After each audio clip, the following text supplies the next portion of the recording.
Cooper James. Not right now, bud. You need water?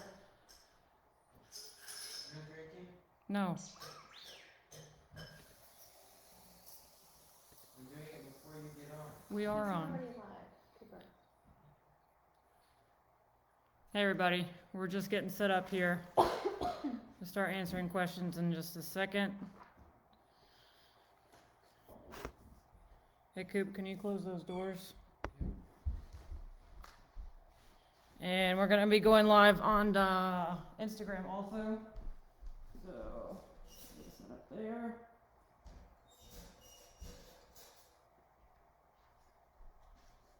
Woohoo! All right. We are good to go. So first off, I wanted to take a minute and actually introduce ourselves. I don't think we've done that in one of these episodes. No, Right. it's just assumed. No, yeah, we just assumed that people knew us. But for those of us that don't, my name is Jess, and this is my wife, Emily. We own a small dog training company about 30 miles south of Charlottesville, Virginia. And we are balanced dog trainers.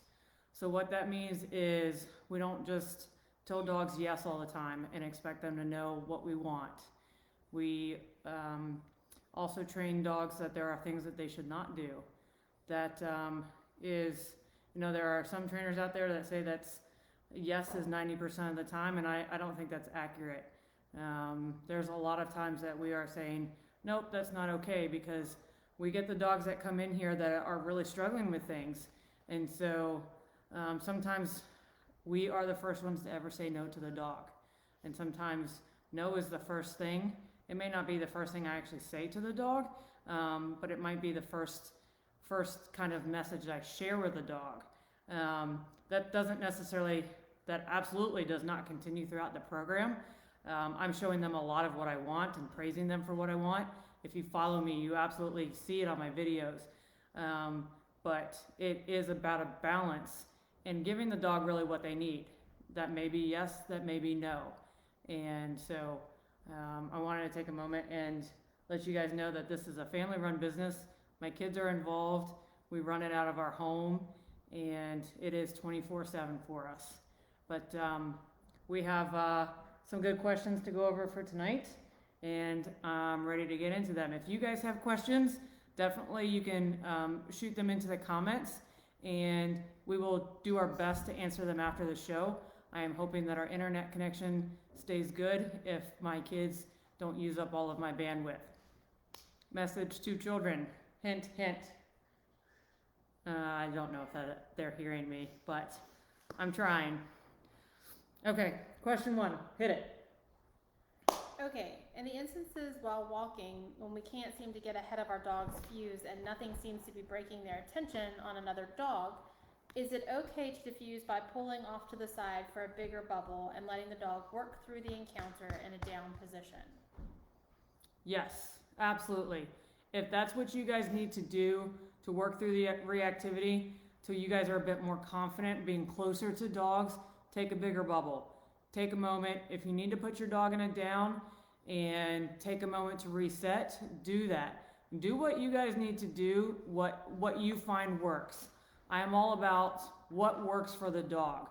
I know what works generally and can help a lot of dogs, but not everything works.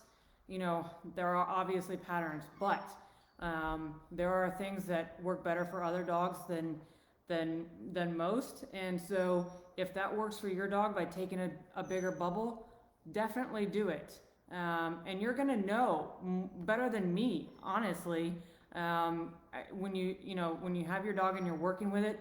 If you're getting too close to a dog and you're like, this is way too much, then take that bigger bubble and take the time to move away. And that's perfectly okay. Do what works for you and your dog. You got anything to add to that? I mean, you'll see in your videos, you don't give a bubble because you're pushing them Yes. to work through it. That doesn't mean that you have the same comfort level as Jess in a situation. So as the dog becomes more confident and you as the owner become more confident, you'll close that bubble in, but use it to your advantage when you have it. Absolutely. How do you get a puppy to sleep in her crate peacefully? Our puppy is not getting through the night without a lot of crying and barking and carrying on. We're exhausted. The one night we let her sleep outside the crate, she did much better. We're thinking of giving up. This is a great question and something I'm hearing a lot of right now because, COVID puppies. COVID puppies, that's right. COVID puppies are a super popular thing right now. Christmas puppies too. Congratulations on those puppies, by the way. They're super fun, but they can be very challenging. I gotta say, stick it out with the crate. The crate is going to be long term, and so you want to buy some earplugs, but also use the crate throughout the day, so it's not just associated with nighttime when everybody's going to sleep and they're like, I'm all alone in this crate. Make it somewhere that the puppy associates with nice things. So we feed the puppy in the crate, we put chew things in the crate, and we make it their safe space. So during the day, we're also doing things to wear the puppy out, and then we put the puppy in the crate so that when they go in there, it's nap time, and they're like, I'm settled down and I'm ready to go to sleep. And then at nighttime, it's much easier for them to associate the crate with going to sleep. So don't just try to use it at nighttime. Try to use it throughout the day and be consistent. Also, there's a tool we use to help the puppy stop barking so much in the crate. This is one of my favorite tools. This is the bonker. It's just a rolled up towel with rubber bands. So puppy starts being really loud in the crate, we literally throw it at the crate. It makes a noise, and usually it startles the puppy. A lot of times, if you can be consistent with this, it gets the dog to stop barking, stop whining, whatever you need it to do. And again, it really is about consistency, but make sure you're being realistic with the puppy being in the crate. So an 8-week-old puppy probably is not going to be able to be in there all night. You're going to need to take it out at least once during the night. 12 weeks old, typically they should be able to make it through the night. So be realistic. Use it throughout the day, and then do stuff, brain work, obedience stuff, train them throughout the day, wear them out and put them in the crate for nap time, so that at nighttime they know they're already patterned at sleeping in the crate, and hopefully that will help. Yeah. Where do you suggest they put a puppy's crate? Where do I suggest? And where? You mean in the their home? bedroom? Oh, yeah, that's another good point. I don't suggest putting the puppy's crate in the bedroom. While that is the most convenient, because sure, if you need to get up in the middle of the night, you can just pop right up and take the puppy out. I suggest putting the crate in a neutral location. We want this puppy not to be attached to your hip. Even if they're sleeping in the crate, they're still going to associate your bedroom with their personal space.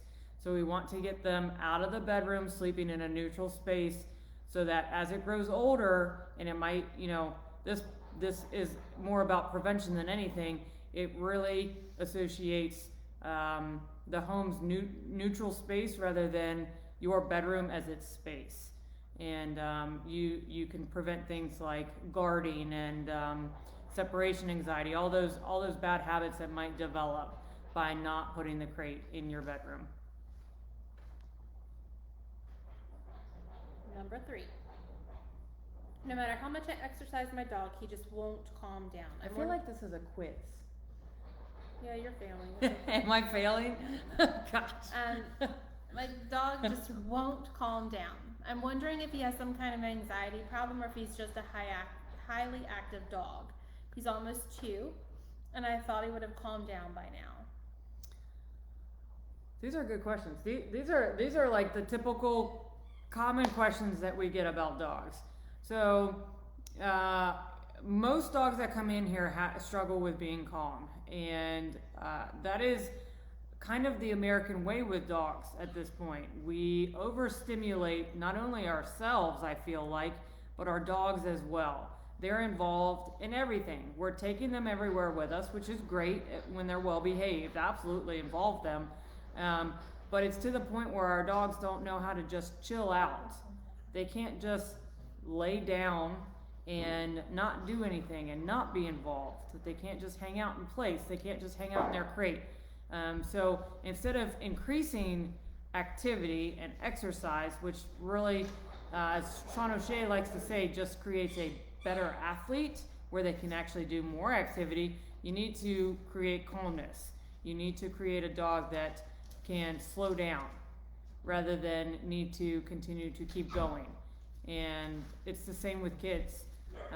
You know, if you keep a kid stimulated constantly, then they're gonna need that constant stimulation, and instead you really need to create calmness. Yeah. I've incited a riot over there, sorry. Yes, you did. The puppy woke up. I was gonna say something about that. A good example of that is a Vizsla we had years ago. He's a favorite of mine. But his owners, they always give us great references, and I don't think they'll mind me using this as an example. But they said that they were running him like 10 miles a day and still couldn't get him to chill out. And so we taught him the place command and taught him how to be calm, and it was like a big game changer for them. No longer did they have to feel like they had to run him 10 miles a day just for him to relax for 10 minutes. He still ran with his owner and was highly active in that. Oh, yeah. But there was an off switch now. Yeah. Okay. At what age do you start telling a dog no? I always thought the goal of puppy training was to make sure everything was positive, so the dog would like everything. That's a really great. I am. You got it. I have Try had. again. Yeah. One more time. That's a really great question. And you know, you do want puppy experiences to be positive. You want to kind of micromanage your puppy and have things go well. In the sense that when you introduce a puppy to another dog, you obviously don't want that dog, the adult dog, the other dog, whatever dog it is, to overwhelm it. When you introduce a puppy to another person, you want it to go well, because you want the puppy, as it is developing its view of the world, to have these positive experiences. That doesn't mean that you can't tell the puppy no when it's doing something wrong. It needs to have that other side of the coin where when it does something like bite you inappropriately, you say no. Or when it's barking incessantly in the crate, you say no. Again, favorite tool for the puppy, the bonker. I use this pretty consistently when a puppy bites me or they jump on me. You know, this is a great tool for telling puppies no. It really is just a rolled up towel, and it cannot hurt them. It cannot hurt any dog because it is soft and squishy, and it really is about the surprise more than anything. You say no, you throw it at them, and voila, most of the time they're like, I don't want to do that again. And so we've been using it pretty frequently on Milo because he had a pretty bad biting problem, and it's been working wonders for him. I feel like the words puppy and toddler are interchangeable Yes. in these references, and you see a lot of purely positive parenting, and their kids are normally, and I'm sorry, I'm going to say it, they're brats. And it's difficult to be able to step in and babysit those kids or watch those kids or manage those kids because they are 100% used to getting absolutely everything that they want. And if you set a puppy up for purely positive only, yes, yes, yes, you know, give them a treat when they bite you situation, you're going to have a dog that bites later because they think that's the right thing to do to get what they want. And you know, you teach your child not to go near a hot stove because it can hurt them. You have to teach a dog not to do things because it can hurt them or other people. So I feel like a lot of ways we just could interchange positive, you know, appropriate parenting with appropriate dog parenting in these circumstances. Mm-hmm. Right. And back, you know, before dogs were with people, they were out in nature and they were learning no a different way. It's not like this is something new. Alpha males and, you know, the hierarchy of packs. Right. And Correct. that's why, you know, you're established as the pack leader. The dogs look to you, and You don't expect them to have a hierarchy within themselves. It's you that they're looking to. Right. And that's where a lot of things happen with packs, people who have 3+ dogs. The human isn't established as the alpha. Right. And so there's dog fights because Right. they're all trying to vie for that position. Correct. Totally off topic, but important, Yes. I think. Yep. Um, Right. It can be very challenging to have multiple dogs if any of them are trying to establish themselves as a leader. yeah. Does it matter why a dog bites? In some cases, I would say yes. So, for I always think of Sadie when I think of dogs biting. Sadie's really good about not biting people at this point. If somebody walks up to her, however, and puts too much pressure on her, I would hope not, but she may bite. And in that case, that's my fault for letting that happen because I haven't advocated for her. So in that sense, she's bitten because of me. So it's important to know why it happened, but more importantly, know how to prevent it, I think. So, whether it's based on fear, whether it's based on actual aggression, yes, we like to know those things.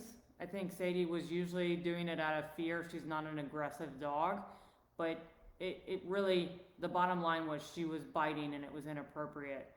And so I really had to learn to advocate for her. And as long as she is appropriately advocated for and people don't attempt to pet her, she wanders around.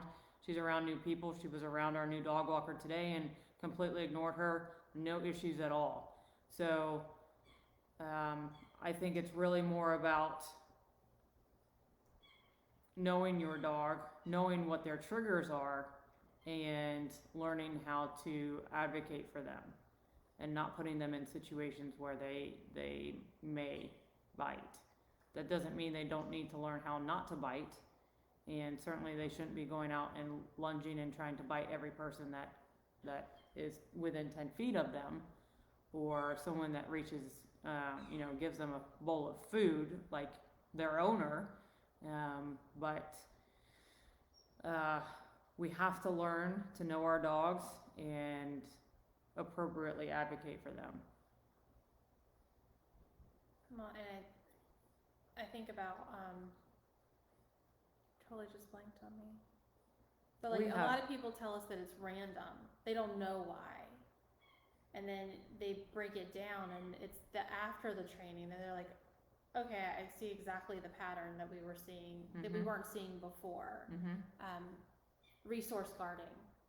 And what you think is a resource may not be a resource to the dog. It might be something random, like the dishwasher, because they know that there's food in there and there's scraps, and you get between them and the dishwasher, and all hell breaks loose. I mean, random things, and some animals associate a specific room, like you said, a bedroom, as something that they need to guard and be protective of, and so that becomes a resource to them. But there's always a pattern. You just have to clue into it and figure it out. Again, like when your kid is tired. Like their cries. When a dog is getting uncomfortable if you know your dog. You can sense it in their way that their stance, the way that they have their head, and you learn to pick up on it. It's not intuitive. You have to figure it out. So they don't go at that again. And can you make a dog who is nervous around people like people again? We suspect our newest rescue has had some bad experiences in the past, and when she's warmed up to us, she hasn't warmed up to strangers in general. We'd love for people to be able to pet her, especially when they come to our home. So I think that's going back to that last question, and I'm gonna stop you there with why do you want people to be able to pet your dog? What is that going to fulfill? Because I don't think it's going to fulfill anything for your dog. So are we is it going to fulfill something for you? Because I think that's something we probably need to think about. For your dog, it's not going to do them any good. Your dog wants attention from you, probably. Let's stick with that. Leave the strangers and the random people, even guests that are coming over frequently, let's leave them out of the picture. Let's get your dog comfortable with just hanging out in place and people coming into your home and it not reacting. That's would be my goal. And as time goes on, it's going to get more and more comfortable. Maybe eventually, like way down the road, it'll be okay, and may want to wander up to somebody and get some attention. But I would not even be asking that question. I would be saying, how can I make my dog more comfortable, rather than thinking about how can I get it more pets, because your dog is saying it doesn't want more pets. So we need to flip and reverse that. Flip it and reverse it. Mhm. Yo, I just dropped it. Oh boy. I don't think we're ready for Missy Elliott, just so you know. Oh gosh. Yeah, I think that's really a big thing though too, is that you have to think that what you want is not what your dog wants.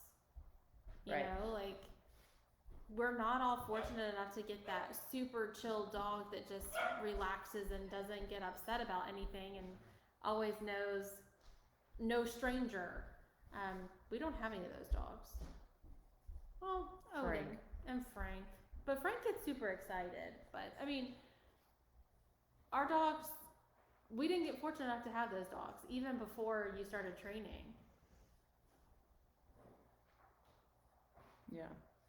So, Cosmo did not like everybody. No. You know, we don't, I mean, some people get lucky and have these great easy dogs. I don't remember ever having an easy dog in my entire life. So, I think you made him that way. Cuddles. probably. I didn't, Cuddles was not my dog. Oh. No, it wasn't. I don't- You're right. Why, I wouldn't name a dog Cuddles. Cuddles. Anyway, not my dog. All right, let's check out. Are there more questions? That was it. Okay, let's check out these comments. How can I stop my puppy from pulling when walking them? So we like to use prong collars on puppies. We use them when the puppies come in for the 10-day program. We put prong collars on them as early as 12 weeks. I think Odin was 12 weeks when we put it on him. Yeah, and it's super safe and super easy to teach. I've got a video up of that on YouTube, and so you can check it out there, and should be pretty easy. What kind of prong collar? Oh, Hermspringer. Hey, Cooper. Yeah. Can you take out the puppy? He has this little pin, but I don't know why he's barking his head off. Because we're live right now. Right. That's why. That's usually how to be. Okay, how do you stop puppies from eating poop? The bonker. Set them up. Put them in front of a pile of poop and bonk them. And then do it again. Make the message really clear, because that is a big health problem. Puppies get worms so easily that if it happens, you know, they can eat one poop and get worms and become deathly ill. So I'm a big proponent of stopping dogs from eating poop. Frank knows, don't you, Frank? He's over here. You guys need to see him. Chilling with his cone. But yes, Frank likes to eat poop, and he does not like the bonker. So I will set him up, put him near some poop, and bonk him. And he's a repeat offender.